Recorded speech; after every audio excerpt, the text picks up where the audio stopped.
Assalamualaikum warahmatullahi ta'ala wabarakatuh. Kembali di channel ABJ TV. Hari ini akan melakukan kegiatan yaitu pembekaman.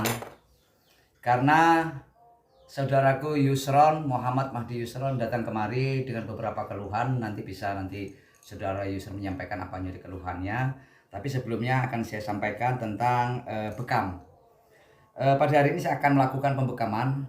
Bekam ini sendiri adalah satu pengobatan sunnah yang baginda Nabi besar Muhammad SAW lakukan. Dan bekam itu juga dapat mengatasi atau mengobati beberapa penyakit.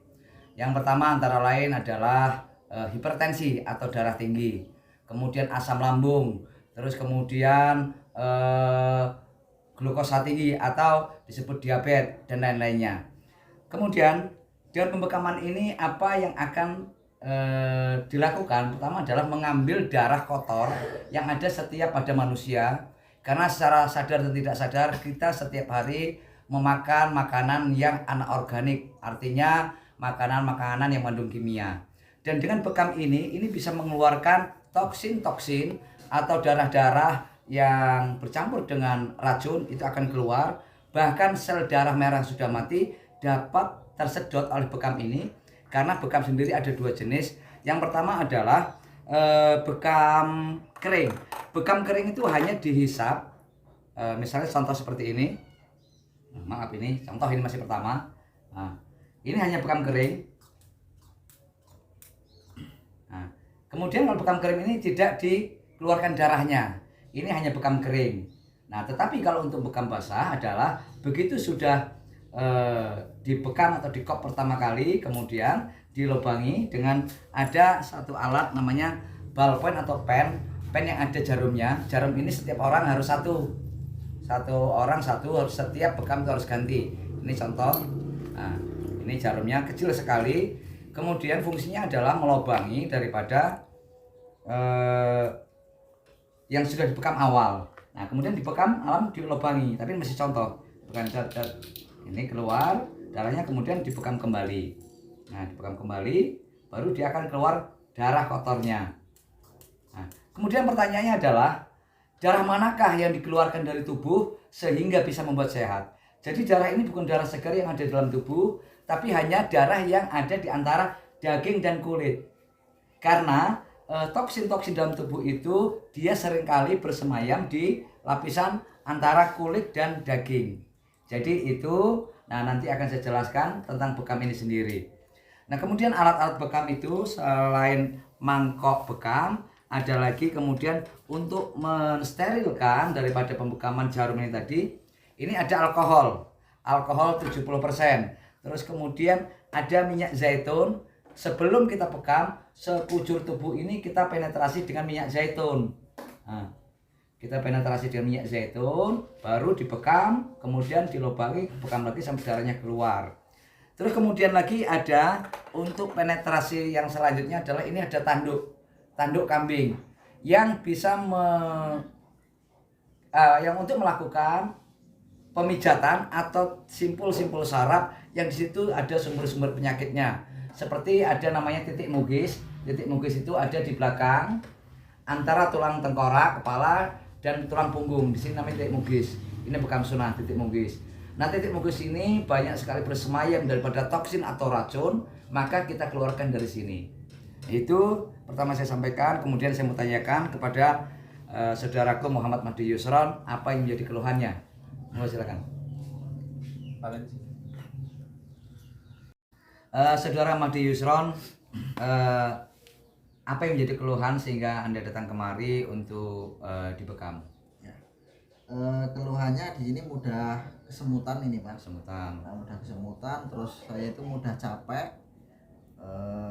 Karena saya pakai tongkat, saya amputasi kaki. Di sini mungkin ada yang terjepit sarafnya atau urat-uratnya. Oh iya. Artinya sirkulasi darah di sekitar area sini itu tidak lancar ya. Nanti dengan adanya di bekam ini mudah-mudahan sirkulasi darah lancar. Tetapi satu hal, untuk makanan itu banyak yang harus dihindari. Misalnya santan, terus kemudian yang mengandung unsur dingin yang tinggi seperti kol, bayam, itu dihindari. Karena untuk melancarkan sirkulasi darah, selain jangan makan santan, minum air hangat kuku melancarkan sirkulasi darah. Tetapi nanti begitu saya pekan, insya Allah nanti sirkulasi darah akan jadi lancar. Terus kemudian selain itu apa lagi? Selain itu aja sih Pak. Oh itu aja, artinya nggak ada keluhan-keluhan yang lain, hanya semacam kesemutan saja ya, karena sirkulasi darah nggak lancar. Baiklah, untuk itu silakan Muhammad Madi Yusron untuk menyiapkan diri, buka baju.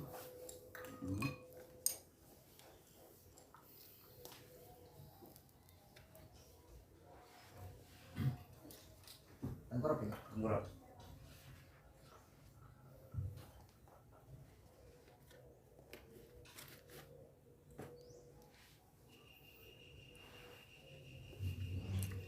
Awal saya melakukan ini, saya dengan penetrasi dulu di area pundak, apalagi yang sebelah kiri, karena yang kesemutan adalah tangan sebelah kiri.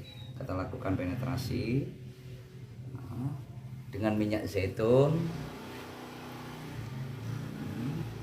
ke area punggung dan leher.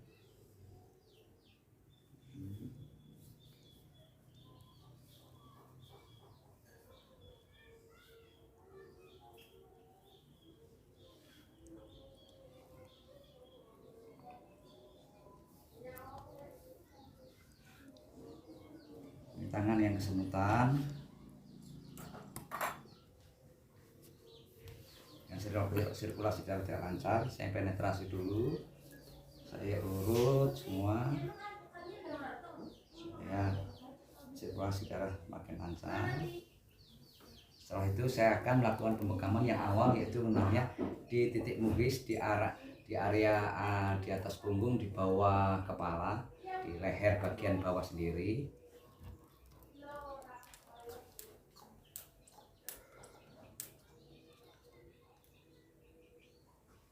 Selanjutnya di daerah tulang belikat, bahasa Jawa ini gue nentong-nentong.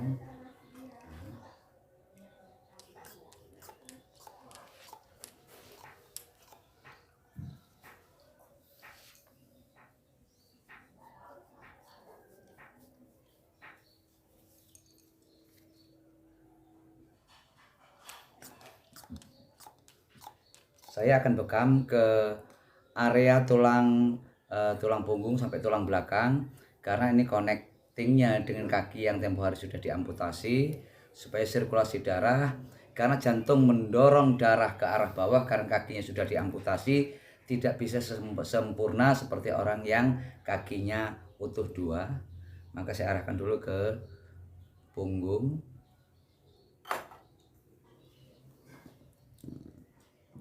Sudah terlihat area yang dibekam ini sudah mulai merah, menampakkan titik-titik darah yang nanti akan kita hisap. Kita akan lubangi setelah kita hisap ini dengan vakum atau alat bekam ini.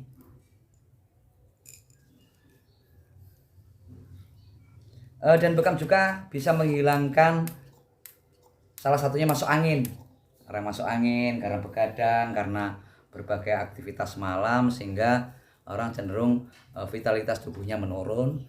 Dengan ini bekam kesehatan kita bisa lakukan.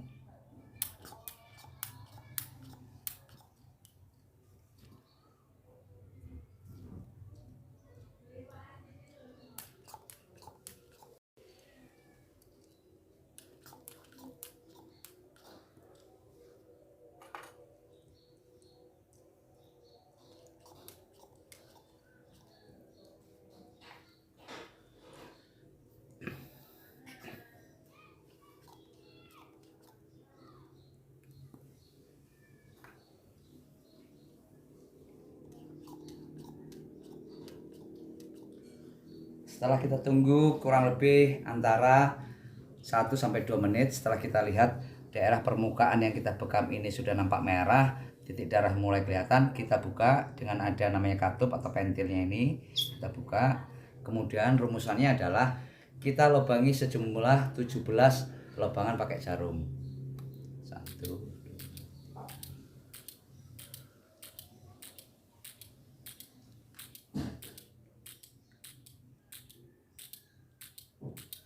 13, kemudian kita tutup kembali, kemudian kita keluarkan darahnya.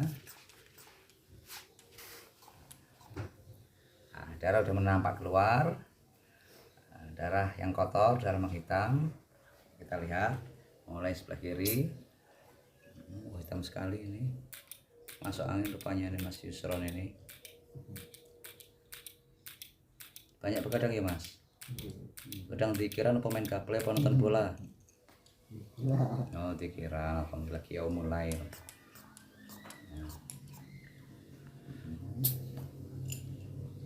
Darah udah mulai keluar banyak. Nanti kita lihat darah mengental, ada pembekuan atau tidak. Kalau keluar, bisa juga untuk mengobati orang gejala stroke. Ada pembekuan darah di otak sehingga terjadi stroke karena hipertensi bisa, atau darah tinggi, bisa karena dia kolesterol, atau bisa karena dia asam urat tinggi mengakibatkan daripada stroke. Bawahnya 13.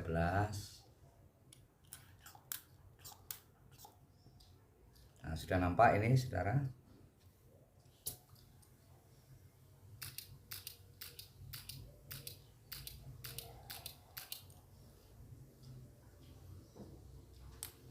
Bekam adalah salah satu pengobatan sunnah yang baginda Nabi Muhammad SAW lakukan.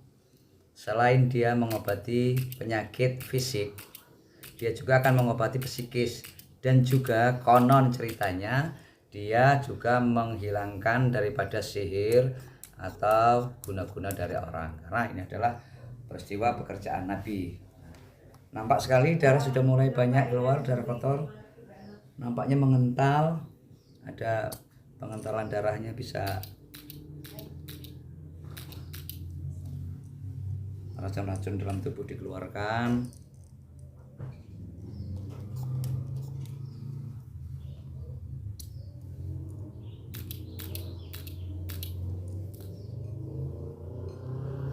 Dan di bekam ini jarumnya tidak berasa sakit, hanya seperti digigit semut. Itu aja terlalu sakit gigit semut.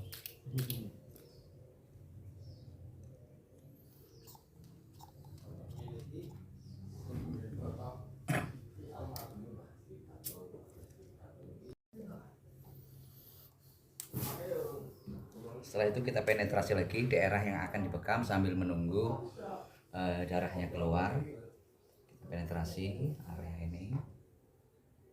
Nah, darahnya udah mulai kelihatan, darahnya kental sekali ini. Darah semua.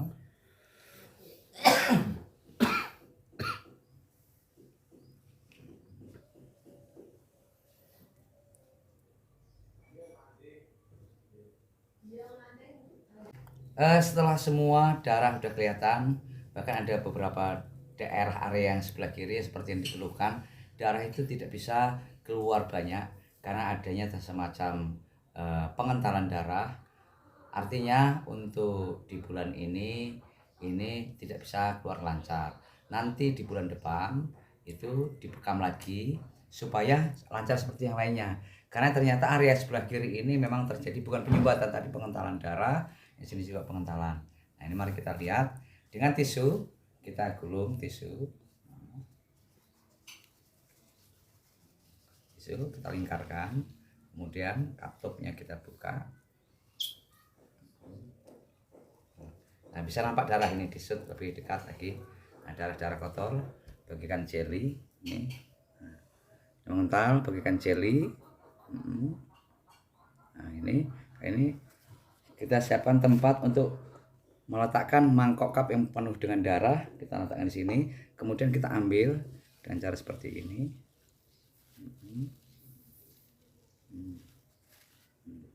Ini bentuk darah atau racun atau toksinnya ini. Kemudian kita sudah siapkan plastik untuk tempat darah yang kotor atau racun-racun ini kita masukkan. Kemudian kita coba kita lihat di satu lagi, ini sudah mulai darah juga terjadi pembekuan. Kita lingkarkan supaya tidak tumpah seandainya dia encer, tapi nampaknya ini darahnya kotor. Nah itu seperti jelly, itu darahnya, bahkan tidak cair sama sekali. Cair sama sekali. Ini tanda bahwa racun di dalam tubuh terlalu banyak. Yang dikonsumsi makanan banyak mengandung racun seperti beras itu dipupuk kimia, sayuran pupuk kimia, sehingga di dalam tubuh itu seharusnya bisa dikeluarkan bersama dengan buang feses atau buang urin. Nah, tetapi sebagian tidak bisa keluar dari sini. Dan kita ambil ini seperti jelly, bahkan kental sekali. Nah, ini nampak sekali racunnya atau toksinnya. Begitu pula yang selainnya, yang lainnya kita juga bersihkan. Setelah kita bekam seperti ini, darahnya sudah kita keluarkan semua. Kemudian luka-luka supaya dia kembali normal kembali, kita sterilkan dengan alkohol dan kita semprot.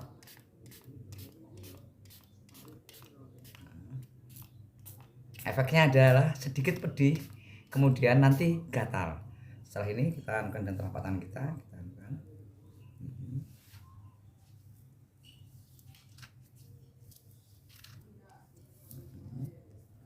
Bekas bekamnya.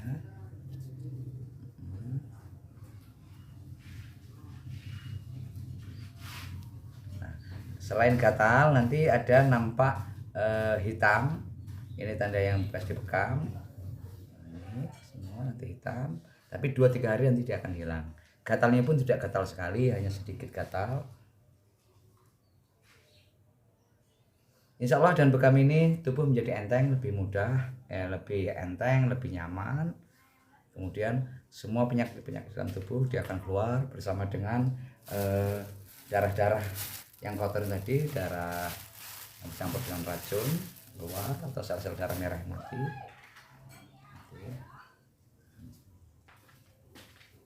Ada yang penetrasi. Setelah dibekam, biasanya sang pasien memberikan testimoni atau pengakuan jujur yang tadi sirkulasi darah lancar dan tangannya kesemutan. Sekarang saya tanya kepada Mas Yusron, setelah dibekam gimana rasanya, Mas? Rasanya makin enteng. Ini udah nggak kesemutan kayak tadi. Intinya tadinya ngantuk banget rasanya, pengen tidur, terus ini udah enggak.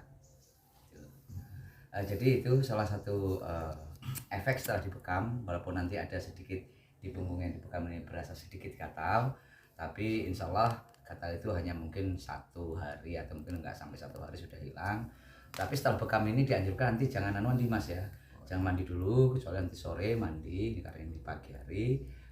Nanti setelah dibekam ini usahakan istirahat dulu, tidur dulu supaya nyaman, supaya peredaran darah lancar kembali, yang tadinya kesemutan jadi hilang, racun dalam tubuh sudah mulai terkurangi, toksin-toksinnya, maka insya Allah Mas Yusron segera sembuh. Amin. Jadi itu saja sahabat channel ABJ TV. Jangan lupa like, subscribe, komen, dan like. Terima kasih. Wassalamualaikum warahmatullahi wabarakatuh.